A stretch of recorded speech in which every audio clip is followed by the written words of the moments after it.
Welcome to the show. We hope you have a blast. Thanks for making time for the Dealer Talk podcast. Another business leader, here's a penny for your thoughts. This ain't a regular conversation, baby. This that Dealer Talk. Yeah. What up? Welcome to another episode of the Dealer Talk podcast. This is your host, Herb Anderson. Thank you so much for tuning in. We got a great one today, folks. We're talking to none other than Mr. Scott Allen, president of the board of NIADA. This is going to be a really, really interesting episode. So tune into the whole entire thing. And if you want video, you can go to YouTube, check out our YouTube channel, and you can see, you can put a name with the face and the voice. And yeah, so check it out. Let's check in with our co-host, Miss Charity Ann. What's up, Charity? What is up? Happy podcast day. Yeah. How are you? Indeed. And what did you say? And subscribe to our YouTube channel? Yeah. Subscribe to the YouTube Subscribe to the YouTube channel. The subscriptions are getting there. I think we're over 1,000 now. We're going to get to 2,000 by the end of season 8. That's the goal. So 2,000, that's our goal at the end of season 8. Why don't we get to like 5,000? No, but I mean, dude, that's 100% growth. Like, dude, come on, you got to set achievable goals. See, that's one of the problems in the automotive industry, right? So we set these really, which is good. I mean, I'm not trying to downplay the importance of setting goals, but you got to get the wins, right? You got to set like the milestones. So you can't say by the end of the season, we're going to have 1 million subscribers. I mean, we're at 1,000. So I said 5,000. You know what I mean? But I'm actually pretty happy with our subscription numbers, because when you think about it, it's a very niche podcast. I mean, if I got 1,000 people in the automotive space tuning in, that's pretty darn good. I'm cool with that. I mean, there's 17,000 dealers, so it's not bad. 17,000 franchise dealers. Right. Yeah, that's what I mean. The same thing. So anyway, subscribe to our YouTube channel, damn it. Go right now. Stop whatever you're doing. Go to YouTube and subscribe. Just do it. That's it. We all know that you're subscribed to things you don't even know that you're subscribed to. So add us.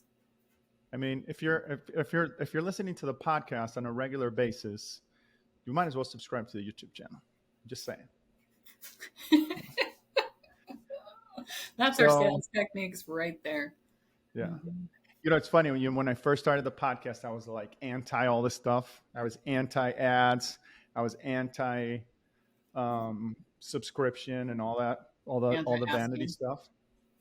And asking for that was like a big one for me. Like, no, I'm not, because I didn't want to be like, my goal was never to be a podcaster. Like, I still to this day, whenever I hear that term or that title, it's like, I don't know. Like, it's just not what I intended this to become, right? And so now here we are 8 seasons later, and I can't say now that I'm not a podcaster, because I mean, I bought that sign back there that says podcast, so I'm invested. Do you feel like you're not a podcaster? I'm struggling with my words today. I do now. I've gotten more used to that idea or that concept probably in the last couple of seasons. But in the beginning, man, for the longest time, I struggled with that identity, I guess. Imposter syndrome. That's what that's called. You know that? Yeah. Well, yes, I know what you're talking about, but that's when you start to do something and you don't feel like you have any clue what you're doing at all. Yeah, exactly. And I knew from the gate that I had no clue what I was doing. I bought a book that was titled Podcast for Dummies. You know what I mean? So this is actually, I don't know if you remember this conversation, but it impacted me. We had a conversation once a couple of years ago when we first started collaborating, where I said, sometimes I just feel like I have no idea what I'm doing, and at some point somebody's going to figure it out. And you said, we all feel like that, Charity. Yeah. So, but I never started the podcast to be a podcaster. I started the podcast because I was having these conversations and I wanted to get that out there for other people to get the benefit that I was getting. And it just kind of, it's evolved into what it is today. And so, but I can't say now that I'm not a podcaster. I mean, I'm invested in this thing. Like you know what I mean? Invested my time, my knowledge, and like I got you on here. So That makes you a podcaster because I'm on here? well, yeah, I got a co-host. So now it's official. It's like, there's no turning back, folks. So, Did you start with a co-host? I did. Shout out to Mr. Eric the Viking Nelson. So I don't know. He probably doesn't listen to this stuff anymore, but anyway. What remember when we had the team dinner and his wife was at the place? Mm-hmm. So that was side story. We have this team dinner and the waitress asks if we're there for anything exciting, and Herb convinces her that I'm turning 29. Something like that, yeah. No. That was like, and so they sang me happy birthday and everything. Everyone did. Everybody was, it was horrible. You know, I hate being sung happy birthday to on my birthday. So thanks for that one. Appreciate it. You're welcome. Anyway, what do we got? What do we got going on? What's cooking? So I was looking up news. Yesterday, within the last 24 hours, Elon Musk's trial for whether or not he had the lawsuit about securities fraud. He got. Mm-hmm. Do you know about this? I don't know. So I'm going to give you the very rough scoop. He put out a tweet in 2018 and it caused a huge upset in the stocks for Tesla. And a bunch of the shareholders got together and filed a class action lawsuit against him, saying that his tweets amounted to securities fraud. And obviously. But wait, hold on. Do you know? I don't know if you have the answer to this, but is the idea here that whenever he tweets things, it messes with the price of the stock? Well, so they're specifically talking about those tweets. But yeah, so the point of me bringing it up is that one of the headlines was lawyers for and this is Automotive News, lawyers for the opposing sides were arguing to the judge whose question about whether it is metaphysically possible for a plaintiff to prove material misrepresentation. So I'm going to butcher this, can you misrepresent material misrepresentation in a tweet? Because it's just a tweet. So this goes back to whole thing. Right. But yes, the answer to that is yes, right? He's the owner of the company. So that's the entire premise of the lawsuit. If John Smith types that, but he's the owner. So of course what he says is gonna have some repercussions. Yeah, but they just found him not guilty. Ooh. Mm-hmm. So they set precedents there. Yeah, but not only that. So on just that level alone, that's fascinating to me. This goes back to a conversation you and I had last season where we were talking about laws, like technology moving faster than the laws. Mm-hmm. This is the same, to me, it's the same basket of complications, but yeah, but it's very interesting because at the rapid pace that we're evolving technologically speaking, and now with the internet and things of that nature, there's going to be more and more instances where this is going to apply. Right. And it's cool that these things are being set now, because later on, when they talk about these cases, you know what I mean? Like the precedents that set it, we'll remember it because it happened during our lifetime. So, Right. I So think that's here's pretty the other cool. one. Like just reading the news articles about this, and I was like, I am barely understanding what's being said in these articles, right? Because it's about securities and the internet and all of these like big, huge concepts and complications. And I was thinking as I was reading it, a jury is made up of a group of peers, a group of your peers, right? So who are the group of peers in a case against Elon Musk? Because those were very complicated topics. So I'm thinking that the lawyers, not only did they have to argue their case and prove that their side was correct, but they had to literally teach the jury what the hell they were talking about in the process. But so is it, was there a jury, or is it just a Yeah, judge it trial? was a jury. 9. Yeah, so I'm sure that was a fun jury selection. Yeah. Probably like Zuckerberg and Bill Gates. Well, but it's just random. And then they have to go No, through. I know, but I'm just saying it would be pretty dope if you look at the jury list and it's all like. I would love to see who was on that jury, because if it's a group of your peers and they're all like stay-at-home moms, no diss on stay-at-home moms, but I've been through jury selection before. Somebody's going to get canceled. I used to be a stay-at-home mom. Can't say those things, man. It's 2023. Have you ever been through jury selection before? Yeah, but oh, I was going to say something that no. Nope.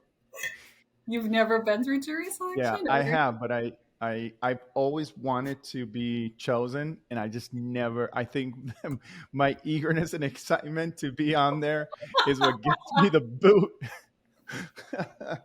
Like, damn it, he passed on me again. Yeah. The last time I was called, it was an interesting case. It was a murder case, and I was, oh man, I really wanted to be on it.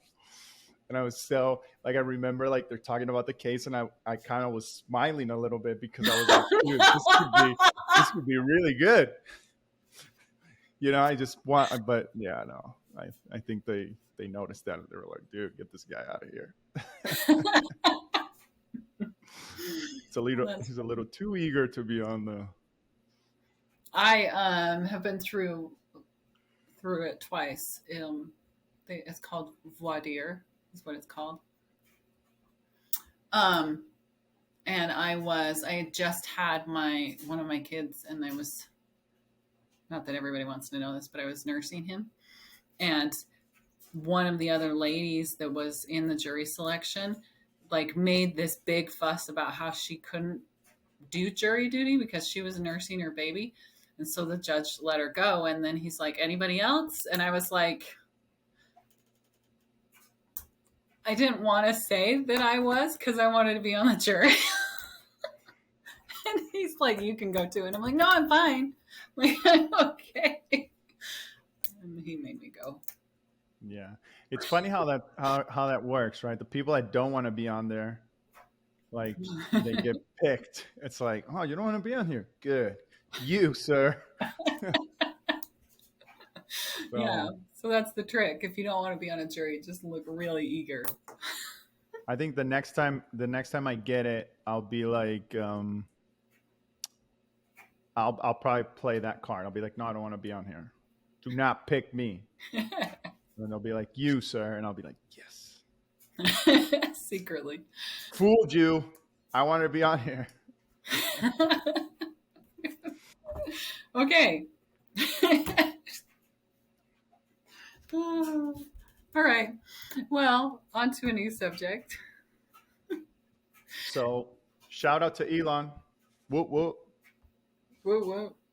Setting precedents. Yeah, that would have been an interesting case to be a part of. But the other thing that, to like make it just a little bit serious, they were doing, like, they're just throwing around all of the numbers that were, all of the financial numbers, like $12 billion, I think is what the lawsuit was for, was $12 billion. So was it like a class action? Like, Yeah, or, oh no, you said it was, but from the stakeholders or shareholders? Investors lost $12 billion over 10 days after the tweets. This also, I'm not in any way, shape, or form well educated when it comes to the stock market. But with that preface, when you are investing money into companies where the person notoriously tweets as often as Elon Musk does, your stance is to say that you were impacted by the tweets. Like, of course you were. Everybody is all the time. I don't know. Yeah, but let's not forget the First Amendment, right? Like, right. No, I'm not saying First Amendment or not. It's like, hey, that person is a really big gossip, and then they gossiped about me, so now I'm hurt. You knew that when you started this. I don't know. Yes, but I think that's where it gets weird for me, because yes, he has a fiduciary responsibility to the organization, but he also is an individual that has an opinion. Mm-hmm. So is he to be punished to share his opinion because of his professional status? Well, and again, I think that's what the entire trial was about. Right, but that's where it gets a little bit weird for me. Now, to say that it doesn't impact is also naive, right? Because it does, of course. Right, which is what he's at the helm of this. What he says is going to have an impact, whether positive or negative, on public opinion, and that's going to drive. That could potentially positively or negatively impact stock prices, but where's the line? Where does he stop being Elon Musk, the CEO, and he's Elon Musk, the individual who has an opinion and wants to comment on things? You know what I mean? So that's where it gets weird for me. When you're like, I mean, not to get political here, but the same thing that happened with former President Trump. Like, for whatever, I'm not, this is kind of a weird line, so I want to stay as neutral as possible. But the things that he would say in his tweets, I mean, I get it. He's the president and all that stuff. I understand all that, but he's still a man. He still has an opinion. He's still in. So everybody can go on these platforms and share their opinion, but if you're a CEO or if you're a president, you can't. Well, I don't, you know what I mean? One of the articles that I read had said something to the effect of, he doesn't get to he doesn't get to be treated differently because he's a billionaire. And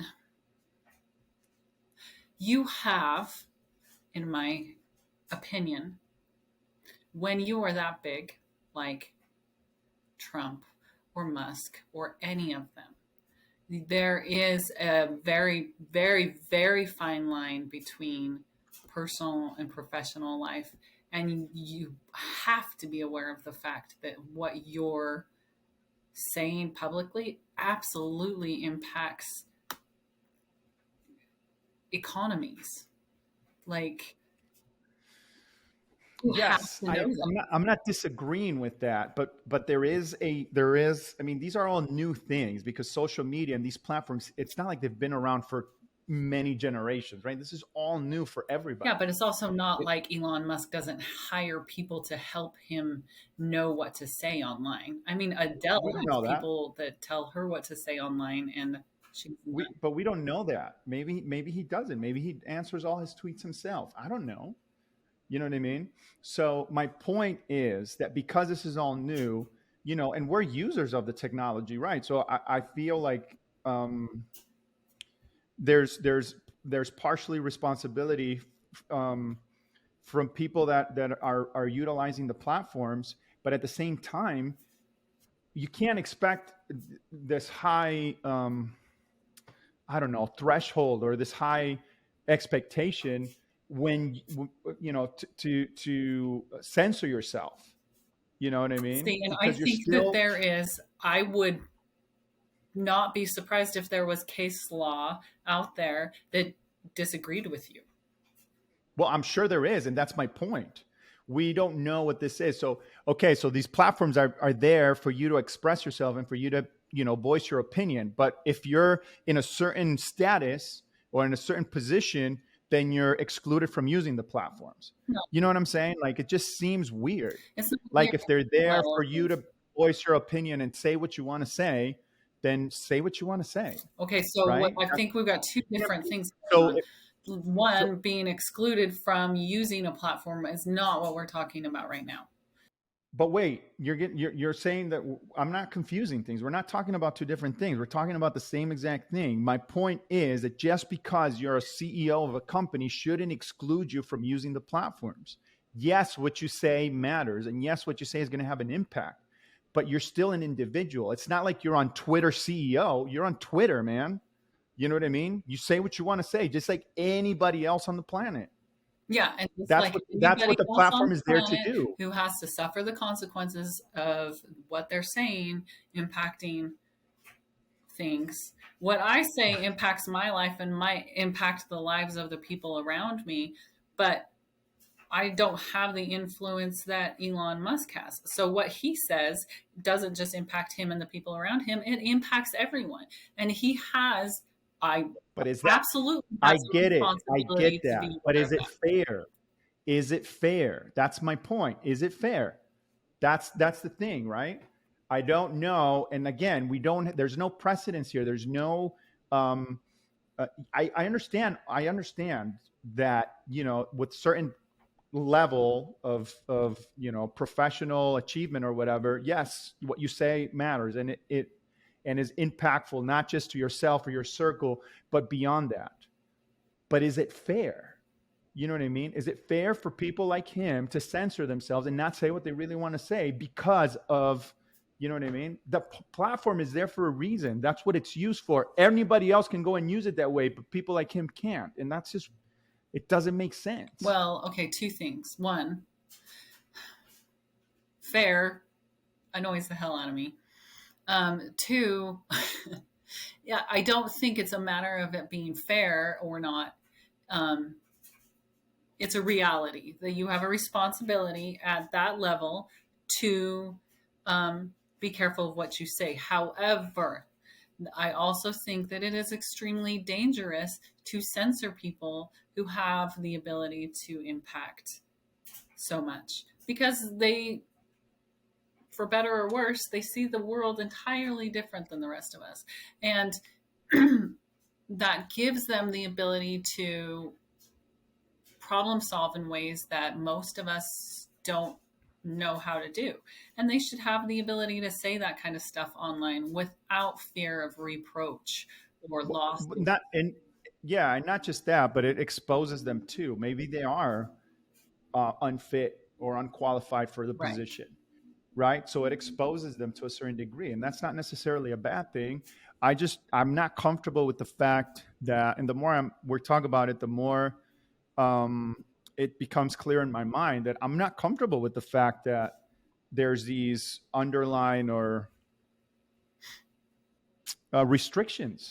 Yeah, but you also have to remember that, and this is a little bit political, but freedom of speech isn't as free as you think it is. Like, everybody's like, well, I have the right to free speech, except if you're like propagating hate or propagating violence or convincing people to go do violent acts or speaking out against the government really, really strongly, like saying that you're going to kill the president or something. Your freedom of speech is, I know. So, NSA that's listening to us right now. We're just discussing. There's There's no, What are you saying, man? Watch. Shut down. YouTube channel shut down. So about subscribing to the YouTube channel. No, I mean, I get it, and we got to get Scott in here before he bounces. But it's good topic. Leave your comments. Put a question in the show notes. Leave your comments. What do you guys think about this little debate about social media usage? And let us know what your thoughts are. Anyway, without further ado, let's get Scott Allen on the show. What's up, Scott? Hello. How you doing? Good. Welcome. Thank you very much. Hopefully you Good can to have hear you me. on here. Yay. All righty. So we kick things off with an intro. So tell us about you. I guess I'm born and raised Texan here in Fort Worth, Texas. I went to school here locally. Went to Texas Tech University. Was a stockbroker for about 7 years, and then got into the used car business in 1991 as a buy here, pay here dealer. And here we are 32 years later, still doing the same thing. Right on. And really loving it. I mean, it's been my life for the last 30 some odd years. Very cool. Very cool. Did you make it to NADA? NADA, yes, I was actually there at NADA last weekend in Dallas for a few minutes, and Right on. they were so gracious to give us a room. We actually had a NIADA meeting right there at NADA in Dallas for with some of our industry partners for a CPO program that we're launching. So, I was there for a day, and it was it was really neat to see. It was just amazing how large it is. Yeah. Very cool. Yeah. We're in Vegas. Well, I'm in Vegas, and it was nice to have the show in a different place, and us having to actually travel there for a change, instead of just driving from our house. And you're the president of the board, right? That's correct for NIADA. Currently serving till since last June for 1 year. Right on. Mm-hmm. So, Scott, we're very excited to have this opportunity. This whole season is dedicated to NIADA, and it's been a great partnership. And we're very excited to start getting these episodes out there and sharing with our community. Yeah. But there seems to be a lot of changes, a lot of new CEO. Tell us a little bit about the overall goal and what the vision is. Oh my gosh, what a loaded question. That might take us all day to get through that one. Jeez. Give us the condensed version. Yeah, well, I'll try to do my very best. There are a lot of things going on. Yes, we did have a CEO recently retire, and we have an interim CEO in Melanie, who was our CFO. We are, moving full steam ahead. A lot of people are wondering, how things are going. Are you on hold? What's going on? No, the vision is clear. I mean, where the board has got some initiatives and a lot of different great things that we've been working on for our dealer members. And we do that with the support of our industry partners and our states. It's a big group that helps contribute to what we try to do for our independent dealers. Right on. So let's talk about, it's a new year, 2023, right? We've been through a roller coaster the past couple of years, no question about that. Mm-hmm. What do you think, what are you envisioning for 2023? Challenges and opportunities? Well, I think they're kind of two-sided for me. Myself, I'm a buy here, pay here dealer. And I think we see a lot of opportunity because the interest rates rising like they are. The availability of credit to consumers is going to be much more difficult, I think, in the short term. And so that means, it could be a heyday for some of the buy here, pay here dealers who are still open and still available for those who need that subprime level credit to get on their, get their cars and get on the road and, live their lives. So So I think we'll be. I think we're looking forward to 23, even maybe going into 24 for the retail.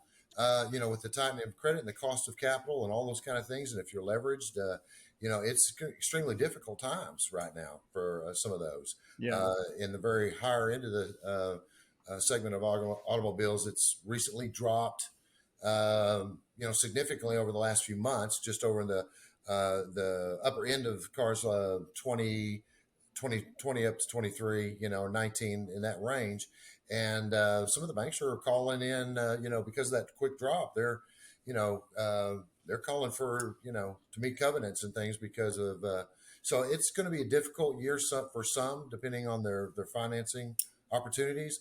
But we're, launching a new program, just got it off the ground in the beginning of this year that hopefully will help our retail dealers in a big way as well. Is that the certification program? Yeah, that's the CPO. Yep. And it's a tremendous program that's really never been done before. It was designed by dealers and it's made for dealers.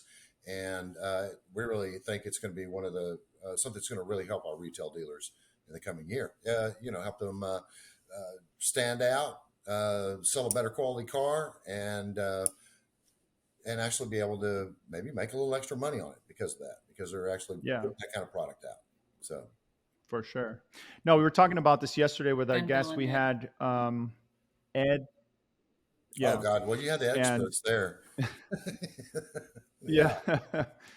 And one of the things that we brought up in that conversation was the fact that, it's a differentiator. It's something new that is going to be available to the independent dealers to compete, right? And having that certification is something that I think it's kind of cool, man. I think it's going to give the independent dealer an opportunity to, like you said, get a better quality unit out there, and it's a benefit to the consumer ultimately, which is great. Now more than ever, businesses need more efficient sales. That's why thousands of dealerships trust 4Eyes to help with things like automated inventory email updates and ensuring all of your leads get into the CRM. To try 4Eyes for free, visit 4eyes.io/dealertalk. That's 4eyes.io/dealertalk. Every time we can have a win-win, that's what we're looking for, and that's what we hope to continue to do. We're trying to continue to pull our industry together because it's uncertain times. Like you said, we felt them for a while, and we're still kind of feeling them. Not exactly sure, how this is going to turn out, and then 2023 with a lot of changes. So. But by that same token, there's a lot of opportunity as well. And, we just have to recognize that, and we have to be nimble. And I'm a small dealer, so I can react a little bit quicker, I think, in that aspect. So just got to keep your eyes wide open and go ahead. For sure. One of the things I was thinking about this yesterday after our conversation with them, because I've been really intrigued by this program. I used to work for Cox Automotive, and during my time there, KBB was looking at doing a certification program, and we actually piloted here at one of the independent dealers here in the Las Vegas area.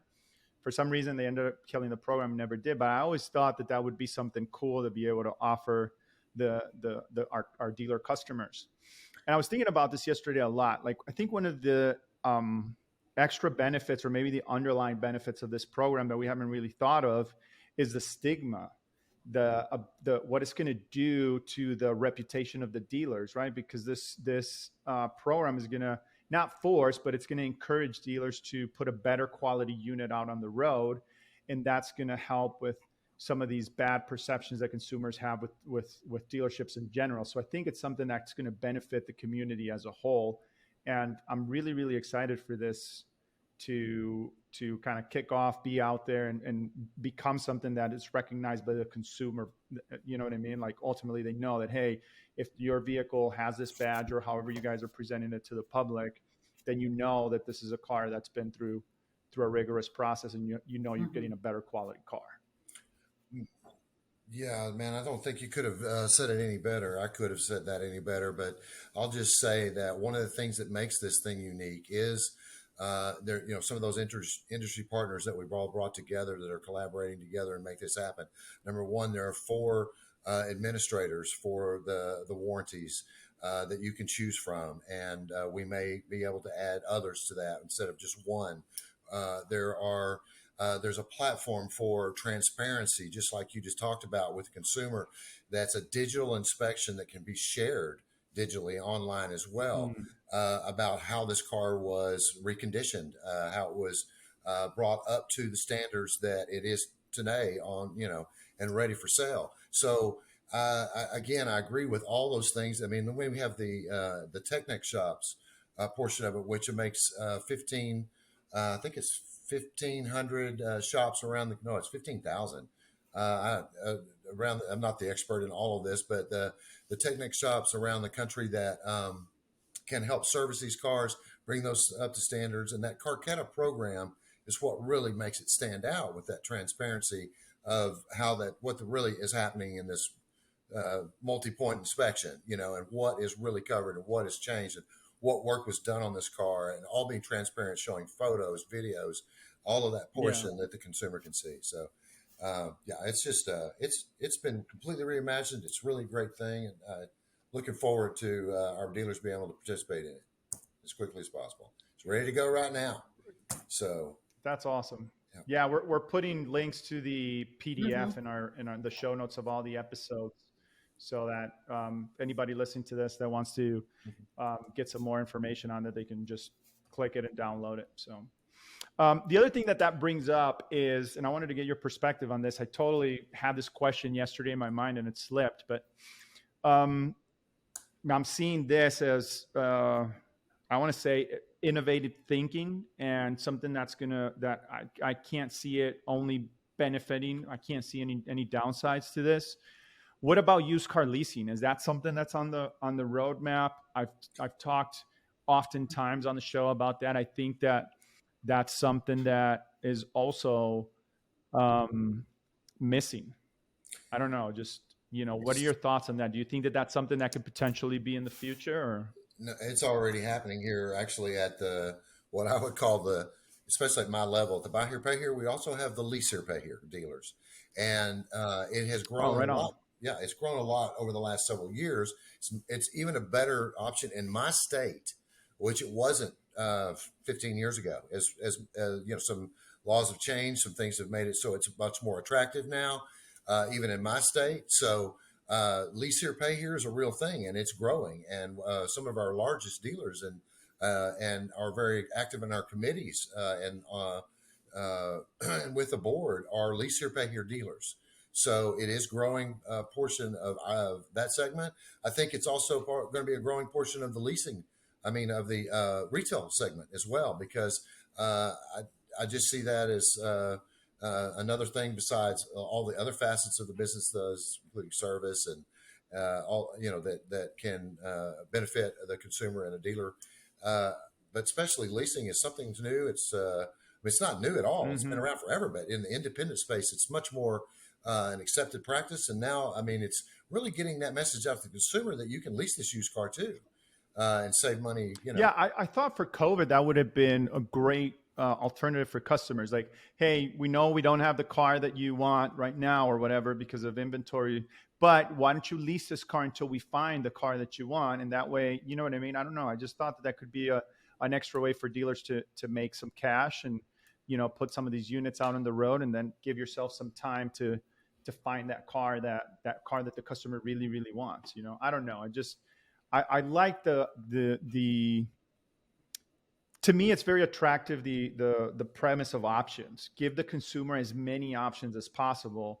That secures you as a business, and at the same time, it gives the customer more opportunities to get into what they want, right? And I think that there's been some restrictions when it comes to that. And I know there's legalities and all that stuff in here. It's not like you can just say, okay, we're going to do this. But I don't know. I think we're in a place technology-wise and just as a community where these things should be available to all our One of the things that customers. Ben, Bill, and Ed Oh, said yesterday, or on our last episode, struck me.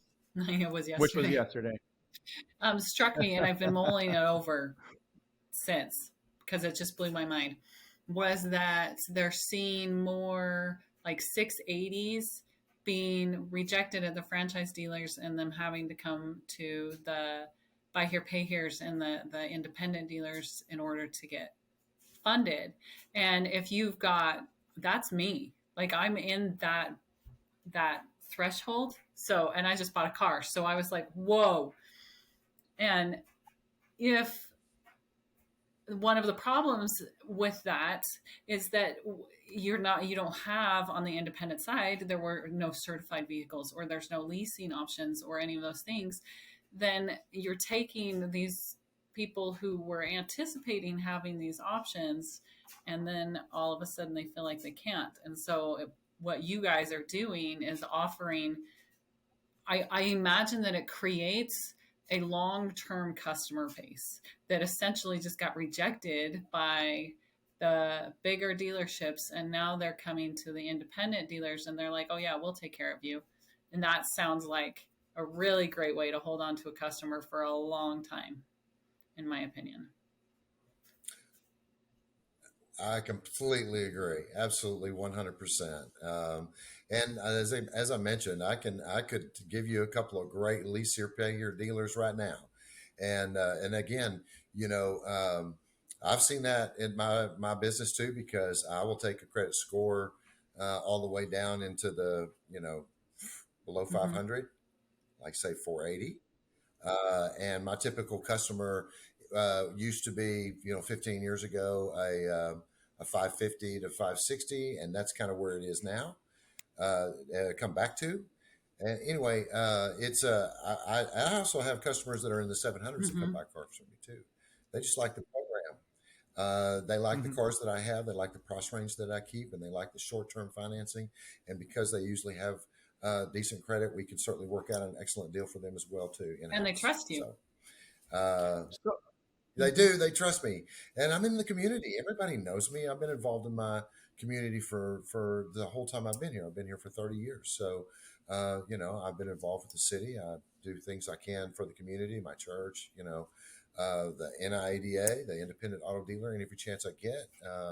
We used to have a group here. We still have a group here in Fort Worth that meets called Fort Worth Independent Auto Dealers. So of 30 to 50 dealers. It's a part of being a community to me, and then that's where you really get your reputation from, besides the way you treat customers, and word gets around. And so I am it's all referral business for me, basically. The advertising budget is word of mouth and what little bit of social media that we can do. That's it for because I'm a small dealer, selling about 25 cars a month, but we, we've been successful for 35 years, and it's been a great, success for my family as well. So anyway, thank you. Is one of the side benefits, or I don't know if benefits is the right word, but one of the objectives should be, in my opinion, I don't know, I want to get your perspective on this, Scott, but to get those customers to a point where their credit is transferable if they wanted to buy a brand new car, and they you know what I mean? Like they can kind of graduate themselves. You are so speaking my language. The way I would call it is graduate. That's what they do. They graduate from Autoland. They come to me because they're for whatever reason.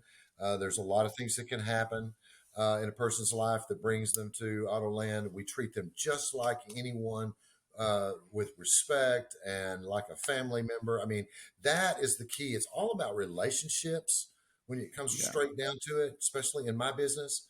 So they graduate. I hate to see them go, but they come back. They do. They come back for their kids. I'm seeing third generation now. They also want that truck or extra vehicle for whatever reason, and they know the kind of cars that I carry. They know the price range it's going to be in. They know how easy the terms are going to be, and so they come back. But they graduate. I have one in particular. I'll tell you a really quick story that purchased a car for me in the late 1990s. was living, had just moved here, a divorce, a lot of things that impacted his life. He really didn't really, he had just moved to a weekly motel, and was trying to get back on his feet. We sold him a truck that he actually, I think, slept in for about 2 weeks, to get him back on his feet. Had a job. Anyway, the long story short, he drives by, 20 years later and shows me his Harley and brand new Harley that he bought. And every time he comes in, which still is not as often as it used to be, but it's at least twice a year, he pops in, just say, man, I want to thank you again. Check it out. This is what I'm doing now. I've got, it's just, it's process. It really is. Yeah. So that's what it should be about, man. It's, I know it's almost cliche to say it, but it's people helping people and you know what I mean? Like getting them into better places. So, I've been asking this question to all the guests and, but this is a perfect segue, but what do you think are some of the things that could bridge between the independent and the franchise dealers? Like what's the connection there? There already is a connection there.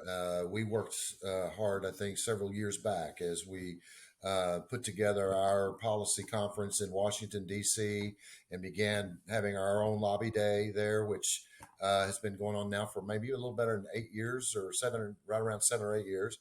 And we have partnered sometimes with NADA when it lines up, when it comes to legislation. We're in touch with NAAA, which is the auctions. I mean, several other industry partners tied to the independent space.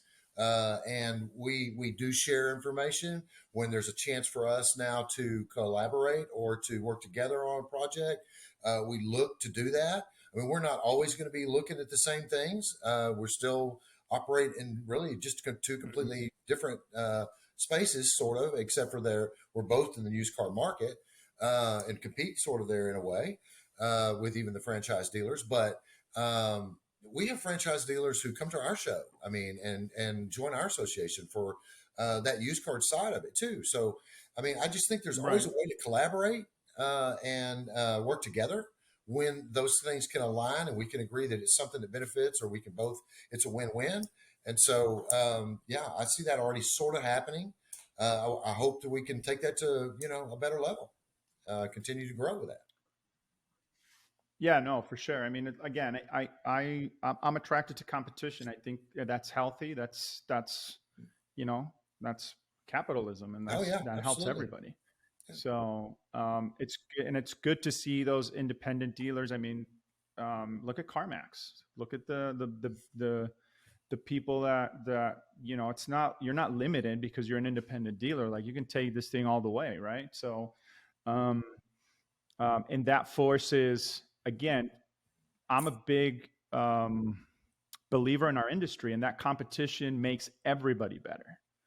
You know what I mean? It forces independents to get better, and it forces other independent dealers that see that, those stores that are doing it well, it forces them to step up their game too. And that ultimately, again, goes back to the consumer. It benefits the consumer. So it's good. So it's absolutely, I mean, that's what anyways, I've been, you mentioned you were a stockbroker. I'm interested to get your thoughts on what's going on with Carvana, man. What is the deal? Can you explain to me why the stock is at $14 right now? I don't get it. I'm mathematically confused with what's happening. It's I know it's that's a bear, really. And I certainly don't have the answer for you there, Herbert. I do watch but it. Do you think bankruptcy, or do you think they're gonna pull this thing off? Like, what are your thoughts? Man, it just depends on the money flow, because it just seemed like they had an endless supply. To be quite honest with you, the way they talked, the way they promoted from the beginning, and I don't know how deep those pockets are. And are they going to reorganize? Maybe even a different name? Maybe I don't know. But man, I tell you, I think for now, the day of the vending machine, that may be over. Yeah. I don't know. I know. I keep saying this, but the smartest, dumbest thing they did was buy Odessa. So at least they have that gives them a lot of leverage and opportunity, but Yeah. we'll see. Maybe that was one of the See what smart things happens. to do with their money. I'm not sure, but yeah, it's that would be definitely a risky play. Probably I'd say less than 1% of your portfolio. If you wanted to try that play for a rebound or reorganization, at $14, that could still be a short. I'm not sure. So Well, if you bought it 2 weeks ago, it was like $3. right. So if you put some money into then, you're pretty solid right now. You might want to get out though quick. So we'll see. Yeah. Who knows? Yeah, right. Exactly. So anyway, Scott, thank you so much for doing this, man. I really appreciate it. There is one question that we ask everybody that comes on the show. And that question is, where do you see the automotive industry headed in the next 5 years and why? Obviously, the introduction of the hybrid and EVs is going to be the next, see how that progresses over the next 5 years for me, especially being an independent dealer. What happens? Is there an infrastructure within 5 years for something more like that? I think I'm really interested in finding out how that turns out. Other than that, man, I think it's still the American public is going to drive cars. Cars are freedom. That's our way to get in places and see things that we wouldn't normally see. And so they're going to be a big part of our lives, no matter what, 5 years, 10 years, for my foreseeable future. So I think we'll always find a way to adapt. I think we'll always find a way to deliver transportation to the public because we love doing it. We know how much they love it. And because it's a lot of fun too. So anyway, thank you guys so much too. I really, really super appreciate the time. It was absolutely a delight. I hope I'll be get invited back someday, and we can do this. So absolutely, for sure. So right. we're going to put it in the record. Scott Allen Part 2 is going to happen in the future. So we're going to have him back for another episode. Well, y'all were delightful, and I appreciate the time. Thank you very much. Right on. Well, there you go, folks. Scott Allen, president of the board of NIADA. That's all the time that we have for today. Thank you so much for tuning in. And as usual, we'll talk later. We only host a well-respected. The vendor LexisNexis. We don't sell digital marketing. What you do? We inspect it with our DT vendor management. Now more than ever, businesses need more efficient sales. That's why thousands of dealerships trust 4Eyes to help with things like automated inventory email updates and ensuring all of your leads get into the CRM. To try 4Eyes for free, visit 4eyes.io/dealertalk. That's 4eyes.io/dealertalk.